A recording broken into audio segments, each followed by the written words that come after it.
우리는 살아가면서 수많은 감정을 표현할 때가 있습니다. 우리가 보통 알고 있는 희노애락, 이 네 가지의 감정. 하지만 여러분, 이 감정은 우리가 때로는 기뻐하고, 때로는 노여워하고, 때로는 슬퍼하고, 때로는 두려워하고, 이 감정이 우리의 삶 가운데는 무수히 하루에도 몇 번씩 나타나기도 합니다. 그런데 그러한 감정이 과연 이 네 개밖에 없을까? 이 감정의 수를 한번 제가 살펴봤습니다.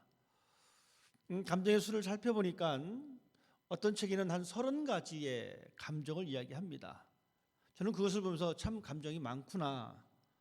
좀 더 찾아보니까 여러분, 로버트 플로이치의 마음받기라는 이 도형이 있습니다. 이 감정은 6개의 감정에서 시작해서 계속해서 번져나가는데 제가 숫자를 세다가 포기했습니다. 엄청 많은 이 감정을 표현해 놨더라고요.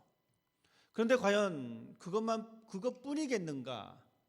우리는 때로는 우리가 말로 설명할 수 없는 그런 감정들을 우리가 또한 가질 때도 있다는 것입니다. 무수히 많은 감정들이 우리의 마음속에 있습니다. 그러니까 우리가 살다 보면 부부지간에도 그 감정을 이해 못할 때가 있습니다. 그 감정을 이해 못하니까 분위기가 냉랭해집니다. 여러분, 우리는 이렇게 감정에 사로잡혀서 살아가는 것이 바로 사람이라고 하는 존재인 것 같습니다. 물론 동물들도 보니까 감정이 있는 것 같습니다. 좋아하고 슬퍼하는 그 모습을 가끔 볼 수가 있습니다. 오늘 저는 이 시간 두려움에 대해서 함께 이야기해 보려고 합니다. 여러분, 두려운 감정, 두려워한다라는 것, 우리는 이 두려움 감정 속에 살아갈 때가 참 많이 있습니다. 우리가 살아가는 이 세상 가운데에 우리가 무엇에 대한 두려움을 많이 느끼고 있을까? 여러분, 이 두려움을 느끼다 보면 우리는 이 두려움을 피하고자 숨어버리려고 합니다. 그래서 세상과 단절시키고 다른 사람들과 단절시키는 그러한 경향으로 나아가는 것 같습니다. 왜냐하면 우리는 이 땅을 삶을 살아가면서 이 세상에 대한 두려움이 있습니다. 이 세상을 바라볼 때에 내가 이 세상을 헤쳐나갈 수 있는 용기가 없다라는 것입니다. 또한 자신의 미래에 대한 두려움이 있습니다. 그래서 그 미래에 대한 불확실성 때문에 그 두려움에 사로잡혀서 어찌할 줄 모르는 그러한 모습들을 우리는 보게 되어집니다. 뿐만 아니라 내가 무엇을 할 때에 그 일이 나에게 성공을 가져다 주지 않냐고, 그 일이 나에게 실패를 가져다 줄 수 있다라고 하는 이 실패에 대한 두려움 또한 우리에게 있습니다. 여러분, 또한 아픔의 두려움이 있습니다. 이 고통에 대한 두려움 또한 우리에게 존재합니다. 여러분, 이러한 두려움 속에 살다 보니 우리는 전진하는 것이 아니라 우리는 뒷걸음치게 되어지고 꽁꽁 숨어버리는 그러한 모습을 우리는 갖게 될 수밖에 없다는 이야기입니다. 오늘 우리는 이 본문 말씀 요한복음 20장 말씀을 통해서 제자들이 두려워했던 그 감정에 대해서 함께 이야기해 보려고 합니다. 오늘 본문 말씀에는 이렇게 기록되어 있습니다. 제자들이 유대인들을 두려워해서 모인 곳에 문들을 다 닫았다라고 말씀해 주고 있습니다. 문을 걸어 잠궜습니다. 유대인들이 두려웠기 때문에. 왜냐하면 그들이 따랐던 스승인 예수께서 십자가 처형을 당하셨습니다. 물론 예수를 쫓았던 많은 무리들이 있었지만 예수를 죽이려고 했었던 그 무리들이 있었습니다. 그렇기 때문에 이 십자가의 처형은 저주받은 처형이고, 그 처형을 당한 사람을 따랐던 사람들 또한 마찬가지로 그들과 같은 운명에 처할 수 있다라고 하는 이 두려운 마음이 그들에게 있었기 때문에 제자들은 유대인들이 두려워서 저들의 거처하고 있는 이 처소의 문을 걸어 잠그고 무서움에 사로잡혀 있었습니다. 그럴 때 예수님께서 그들에게 찾아오셨습니다. 예수님께서 그들에게 찾아오셔서 이렇게 말씀하십니다. 너희에게 평강이 있을지어다. 즉, 예수님은 두려움에 떨고 있는 사람들에게 오셔서 샬롬을 말씀해 주고 있습니다. 그리고 예수님은 그들에게 손과 옆구리를 보여주시고 제자들은 그 모습을 바라보게 되어집니다. 예수님께서는 그들에게 또한 말씀하십니다. 너에게 평강이 있기를 원한다. 아버지께서 나를 보내신 것 같이 나도 너희를 보내겠다라고 말씀해 주시면서 제자들을 향하여 성령을 받으라라고 말씀해 주고 계십니다. 두려움에 사로잡혀 있었던 이 제자들을 향하여 주님은 오셨습니다. 그런데 마침 그 자리에 다른 제자인 도마라고 하는 사람은 그 자리에 없었습니다.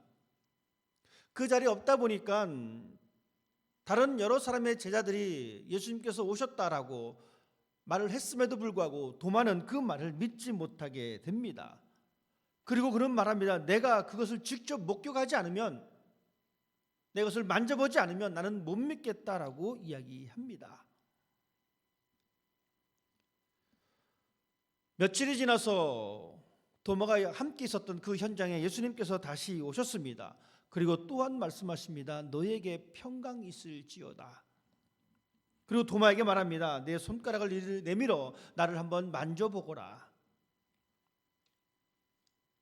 도마가 고백합니다. 나의 주님이시요 나의 하나님이십니다. 오늘 우리는 이 본문 말씀을 통하여 두려움에 떨고 있는 자들을 향한 예수님의 태도를 우리는 볼 수가 있습니다. 두려움에 떨고 있는, 그래서 두려움과 절망 속에 있는 그 자들을 예수님께서 찾아오셨습니다.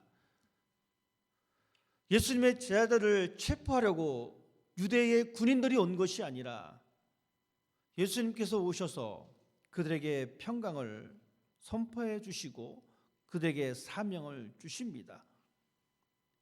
오늘 본문 말씀에는 제자들이 무서워서 문을 걸어 잠갔다라고 하는 이 표현을 2번이나 쓰고 있습니다. 여전히 그들은 그 두려움의 이 그늘에서 벗어나고 있지 못하는 그 모습을 우리는 볼 수가 있습니다. 예수님이 십자가에 돌아가심으로 예수님께서 행하셨던 그것이 실패로 돌아갔다라고 하는 이 생각이 그들에게 여전히 사로잡혀 있었습니다. 그렇기 때문에 이 제자들은 문을 걸어 잠그고 유대인들을 두려워했고 사람들의 시선을 두려워했습니다. 여러분, 참 재밌는 것은 예수님께서 부활하신 이후에 그날 첫날 저녁에, 요즘 말로 하면 요즘 시간으로 계산을 하면 주일 저녁입니다. 주일 저녁에 예수님께서 제자들을 만나셨어요. 거기서 예수님을 보고 제자들은 기뻐했습니다. 그런데 여전히 8일이 지났지만 그들은 여전히 무서워서 문을 걸어 잠그고 있었습니다. 여러분, 우리가 하나님을 만나고 하나님을 경험했다라고 해서 우리의 신앙이 갑자기 막 좋아지지 않음을 우리는 이 본문을 통해서 알 수가 있습니다. 내가 어떤 기회를 통해서 하나님을 만났습니다. 그러면 이제 내 신앙이 좀 업그레이드 됐구나, 이렇게 자만할 수 없다는 이야기입니다. 예수님을 목격했던 이 제자들도 8일이 지났음에도 불구하고 여전히 문을 걸어 잠그고 있었습니다.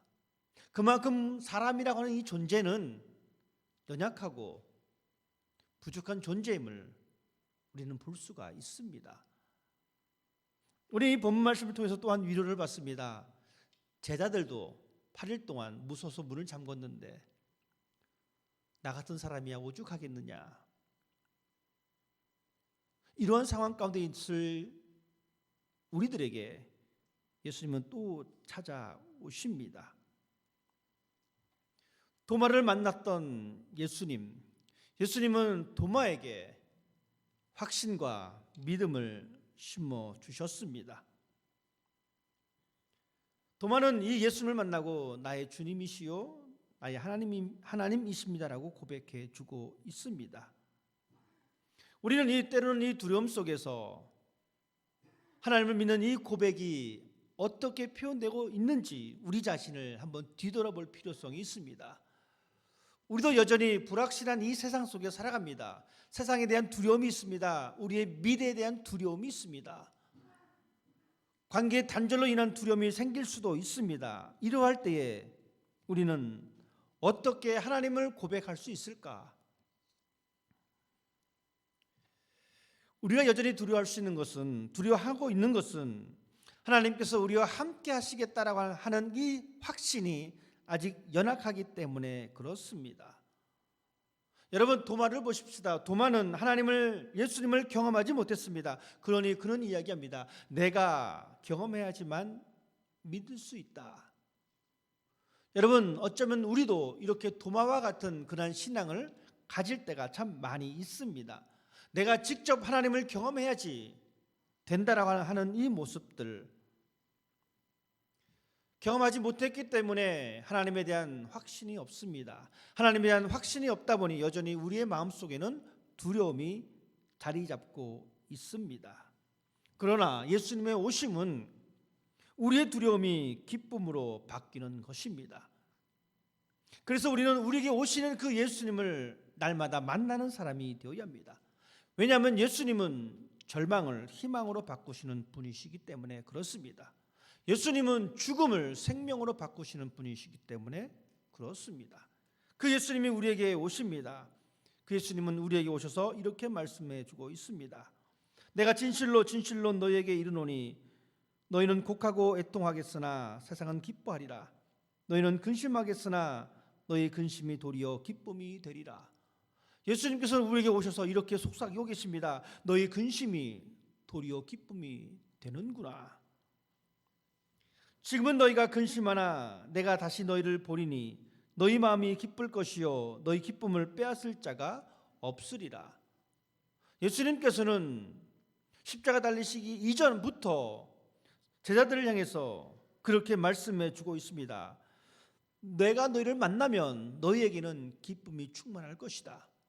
근심과 절망 속에 앉아있는 것이 아니라 기쁨과 희망 속에 살게 될 것이다 라고 분명히 말씀해 주고 있습니다. 그 말씀대로 예수님께서 문을 꼭꼭 걸어 잠갔던 제자들에게 오셨을 그때에 제자들은 주님을 보고 기뻐했다라고 오늘 성경은 분명히 우리들에게 말씀해 주고 있습니다. 예수님은 찾아오시는 분이십니다. 하나님은 우리에게 찾아오시는 분이십니다. 에덴 동산에서 하나님의 말씀을 거역했던 아담과 하와, 그들은 그들의 죄악을 깨닫고 나뭇가지 사이에 숨습니다. 그때 하나님께서 찾아오셨습니다. 그리고 그들에게 은혜의 길을 또한 열어주셨습니다. 하나님은 우리를 찾아오시는 분이십니다. 예수님은 날마다 우리 곁에 오시는 분이십니다. 그리고 그 예수님이 우리 곁에 오셔서 우리의 근심과 우리의 두려움이 변하여 기쁨을 가질 수 있도록 기쁨을 허락해 주십니다. 예수님께서는 우리의 삶에 변화를 가져다 주시는 분임을 여러분 믿으시기 바랍니다. 왜냐하면 부활의 의미는 변화이기 때문에 그렇습니다. 육체에서 신령한 몸으로 변화입니다. 사망에서 생명으로의 변화입니다. 예수는 우리의 삶에 이러한 변화를 가져다 주시는 분이십니다. 우리는 그 예수님을 만나야 합니다. 그래야지만 우리는 변화된 삶을 계속해서 살아낼 수가 있는 것입니다. 하나님께서는 아브라함을 부르셔서 그의 이름을 아브라함으로 바꾸어 주셨습니다. 즉 존귀한 아버지에서 열국의 아비로 변화시켜 주셨습니다. 야곱을 이스라엘로 바꾸어 주셨습니다. 발 뒤꿈치를 잡는 그 사람에서 하나님과 겨루어 이겼다라고 하는 그 사람으로 바꾸어 주셨습니다. 여러분, 이 말씀은 무엇입니까? 예수님이 우리 곁에 오시고 우리가 예수님을 만남으로 인하여 우리의 삶도 충분히 바뀔 수 있다는 것입니다. 이것이 바로 우리의 믿음이요, 이것이 바로 하나님을 향한 우리의 열심이 되어야 합니다. 그래서 우리는 예수를 만남으로 인하여 이제는 왕같은 제사장이 되었습니다. 하나님의 거룩한 백성이 되었습니다. 예수께서 우리에게 오심으로 인하여 우리는 하나님 안에서 새로운 존재로 세워졌습니다. 그래서 사도 바울은 말합니다. 이전 것은 지나갔으니 보라 새 것이 되었도다. 여러분, 이것은 예수 그리스도를 만남으로 말미암아 변화된 삶의 모습을 이야기합니다. 예수님을 만나지 아니하면 우리는 이전 것은 지나갈 수가 없습니다. 새 것이 될 수가 없습니다. 그러나 예수님은 우리에게 오셔서 이전 것은 지나가게 해주시고 새 것이 되게 해주십니다. 이것이 바로 부활하신 예수님께서 제자들에게 찾아오신 목적이요, 우리를 부르신 목적입니다. 예수님께서 오셔서 우리를 변화시켜 주셨습니다. 새로운 관계로 우리를 변화시켜 주셨습니다. 이제 우리는 근심과 걱정과 두려움 속에서 세상을 바라보는 사람이 아니라 기쁨과 희망과 소망과 믿음으로 하나님의 것을 바라보는 사람으로 변화되었습니다. 여러분, 우리는 이러한 사람입니다. 그렇기 때문에 우리는 어떠한 곳에 있든지 간에 변화된 사람으로, 변화된 시각으로 다른 것을 쳐다볼 수가 있습니다. 여러분, 우리가 잘 알고 있는 찬송가 438장 내 영혼이 은총 입어 중한 죄 좀 벗고보니 슬픔 많은 이 세상도 천국으로 화하도다. 높은 산이 거친 들이 초막이나 궁궐이나 내 주 예수 모신 곳이 그 어디나 하늘나라. 어떻습니까? 우리가 사는 세상은 천지개벽이 일어나 바뀌지 않습니다. 내일 다시 우리가 눈을 뜬다면 또 똑같은 세상에 살아갑니다. 여러분, 그렇지만 슬픔 많은 이 세상도 천국으로 변합니다. 내가 그렇게 쳐다봅니다. 내가 그렇게 받아들입니다. 내가 초막에 있든 내가 궁궐에 있든 깊은 골짜기에 있든 내 옆에 계신 예수님과 함께 있으니까 바로 이것이 바로 하나님의 나라구나, 이렇게 고백할 수 있다는 이야기입니다. 이러한 삶을 살라라고 예수님은 부활하신 이후에 제자들을 찾으셨고, 예수님은 부활하셔서 우리에게 다가오셨습니다. 우리가 믿는 예수님은 바로 이러한 예수님입니다. 요한은 오늘 본문 말씀을 통해서 그 사실을 알리고 싶었습니다. 예수님의 부활의 사실을 알리고 싶었습니다. 그래서 그는 예수님의 육체적인 부활을 또한 이야기해 주고 있습니다. 왜냐하면 그때 당시에 요한이 이 편지를 쓸 그때 당시에 사람들의 생각에는 무슨 생각이 많이 있었냐면 영지주의라고 하는 그러한 사상들을 가지고 있었습니다. 그래서 그들은 예수님의 신성만 강조했습니다. 그리고 예수님의 육체는 없다라고 생각했습니다. 그런 사람들에게 예수님의 육체의 부활을 말합니다. 그 말은 무슨 말이냐면, 요한은 이 본문 말씀 통해서 내 몸을 만져봐라라고 이야기합니다. 즉 예수님의 부활에 실체가 있다라는 것을 말씀해 주고 있는 것입니다. 못 믿겠다라는 거예요. 사람들은 그 육체는 다 허상이야 라는 겁니다. 그림자라는 것입니다. 그래서 요한은 예수님께서 3번씩이나 내 몸을 만져봐라라고 하는 이 표현을 사용해 주고 있습니다. 이러한 시대적인 상황 가운데에 요한은 예수님께서 부활하셨는데 단순히 육체적인 부활뿐만 아니라 신령한 몸으로 부활하셨다라고 또한 설명해 주고 있습니다. 여러분, 문이 잠겼습니다. 이 벽을 뚫고 예수님께서 들어오셨다는 거예요. 쉽게 말씀드리면. 그러면 우리는 또한 이렇게 생각해 볼 수가 있어요. 그러면 역시 실체가 없구나, 이렇게 생각할 수도 있다는 것이죠. 하지만 요한은 또한 덧붙입니다. 내 몸을 만져봐라. 실체가 있다는 겁니다. 물론 우리는 지금 우리의 지식으로는 이 사실을 알 수가 없습니다. 훗날에 하나님 곁에 갔었을 때에 비로소 모든 것을 알게 될 것입니다. 분명한 것은 예수님께서 육체적으로 부활하셨고 또한 신령한 몸으로 부활하셨다는 것을 우리는 이해할 수가 있습니다. 도마가 예수님에게, 또한 도마가 제자들에게 이야기했던 내가 만져봐야 되겠다라고 한 이 말, 여러분, 우리는 이 말을 충분히 이해할 수가 있습니다. 우리는 하나님을 믿으면서 이 도마와 같은 그 신앙을 표현할 때가 있습니다. 직접 만져보지 못하면 나는 못 믿겠다. 여러분, 어떻습니까? 우리는 때로는 이런 고백 속에 우리의 신앙이 점점 뒷걸음칠 때가 있다는 것입니다. 만져보지 않으면 못 믿겠다라고 이야기했던 도마에게 예수님께서는 말씀하십니다. 만져봐라. 그리고 믿는 사람이 되라. 눈으로 보고도 여러분 믿음으로 이루지 못하는 상황이 있습니다. 눈으로 봤음에도 불구하고 하나님의 놀라운 역사를 눈으로 확인했음에도 불구하고 그것이 믿음으로 이루어지지 못하는 경우들이 무수히 많습니다. 여러분, 우리가 살아가는 이 삶의 방식 자체가 우리는 믿을 수 없는 일입니다. 그렇기 때문에 우리는 이것이 하나님의 역사였다라고 믿습니다. 그리고 우리는 하나님을 예배하는 사람으로 남아 있습니다. 그러나 여전히 세상 사람들은 그것이 하나님의 역사임에도 불구하고 눈으로 봄에도 불구하고 하나님을 믿지 못합니다. 구체적인 증거만을 찾을 때가 많다는 것입니다. 하지만 우리는 구체적인 증거를 찾기 이전에 모든 것이 하나님의 섭림을 믿을 수 있는 그러한 사람이 되어야 합니다. 그래서 우리는 우리의 삶을 통해서 하나님을 믿고 하나님에게 칭찬받는 그러한 삶으로 우리는 살아가는 사람이 되어야 합니다. 예수님께서 오셔서 평강을 주실 때에 두려움이 사라지고 기쁨이 회복되었습니다. 기뻐하는 제자들의 모습, 예수님을 만난 사람의 당연한 반응입니다.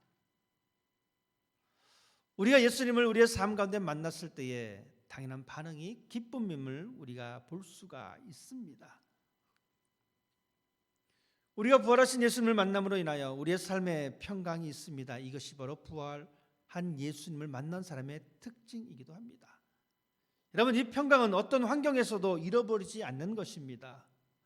내가 진정 부활하신 예수님을 경험하고 만났다면 내 마음속에는 평강이 있습니다. 예수님은 우리에게 그 평강을 주시면서 이렇게 말씀하십니다. 내가 너에게 주는 것은 세상이 주는 것 같지 아니하니라. 너희는 마음에 근심도 말고 두려워하지도 말라. 여러분, 세상이 주는 것은 언제든지 뺏길 수가 있습니다. 우리는 뺏길 것을 가지고 그것이 내 것이라고 이야기할 때가 많습니다. 그것은 내 것이 아닙니다. 세상이 또 뺏어갑니다. 그러나 예수님께서 말씀하신 이 평안은 세상이 주는 것과 같지 않다라고 말씀하십니다. 하나님이 주시는 것입니다. 하나님이 주신 것은 그 누구도 빼앗을 자가 없습니다. 우리는 그것을 소유한 사람입니다. 우리는 그것을 간직한 사람입니다.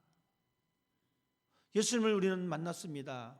그 예수님이 우리에게 세상이 뺏을 수 없는 그 평안을 주셨고, 우리는 그 세상이 뺏을 수 없는 그 평안을 이제 가지고 세상으로 나아가는 사람이 되어야 합니다.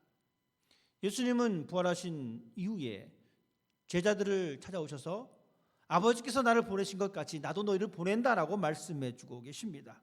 즉, 평안을 소유한 사람들이 해야 할 일은 이제 다른 사람에게 그 예수님께서 말씀하신 이 평강을 전해야 될 사명이 있음을 우리에게 말씀해 주고 있습니다. 이것이 바로 예수님께서 부활하신 목적이기도 합니다. 그 생명이 우리에게 전달되어졌고 그 생명을 부여받은 우리들이 이제 세상에 나아가서 그 생명의 전달자가 되어야 합니다. 그 일을 감당하게 하기 위해서 예수님께서는 제자들에게 이렇게 또한 말씀하십니다. 성령을 받으라. 왜냐하면 이 평강을 선포할 수 있는 이 힘의 원동력이 성령이기 때문에 그렇습니다. 나의 언변이나 나의 지식이 아니라 예수의 참 생명을 전달할 수 있는 것은 성령이시기 때문에, 그래서 우리는 기도할 때마다 하나님, 나에게 성령의 충만함을 더해 주십시오. 왜 그렇습니까? 성령 충만해서 내가 잘 먹고 잘 살려고 성령 충만을 우리가 원하는 것이 아닙니다. 성령 충만함을 얻어서 예수님의 부활의 생명을 하나님 나눌 수 있는 사람이 되기 위해서, 여러분, 그래서 우리는 성령 충만을 위해서 기도하는 사람이 되어야 합니다. 우리는 여전히 세상의 두려움 속에 사로잡혀 있을 때가 많이 있습니다. 실패에 대한 두려움, 경제에 대한 두려움, 건강에 대한 두려움. 하지만 그 자리에 우리 주님 오셔서 우리를 찾습니다. 우리의 믿음을 회복시켜 주십니다. 도마는 예수님을 만난 이후에 이렇게 고백합니다. 나의 주, 나의 하나님이십니다. 즉, 당신은 나에게 지배력을 가지고 있는 사람입니다. 나는 당신의 통치 아래 있는 사람입니다. 여러분 어떻습니까? 예수님이 여러분의 삶을 지배하도록 여러분 맡겨드리십니까? 아니면 여전히 더 확실한 증거를 찾기까지 기다리고 계십니까?